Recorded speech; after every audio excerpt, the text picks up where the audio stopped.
বিসমিল্লাহির রহমানির রহিম।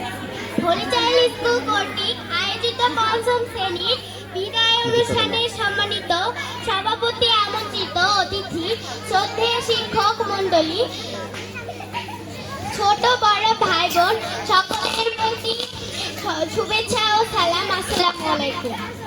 বড় ভাইয়া আপুদের বিদায়ের আজকের দিনটি সত্যি অনেক কষ্টের। তোমাদের সাথে কাটানো 5টি বছর সত্যি ভোলার মতো নয়। আমরা তোমাদের সাথে খেলেছি, আনন্দ করেছি, ঝগড়া করেছি, যা তোমরা সহজেই মেনে নিয়েছো। সুতরাং আজকে তোমাদের একটি মাত্র শব্দে বিদায় বলাটা অনেক কষ্টের। তবু এসব স্মৃতি নিয়ে আমাদের চলতে হবে। বিদায় বেলায় বলতে চাই, তাই দীর্ঘ এই পথ চলায় যদি আমরা কোনো ভুল ত্রুটি করে থাকি, ছোট ভাই বোন হিসেবে নিজ গুণ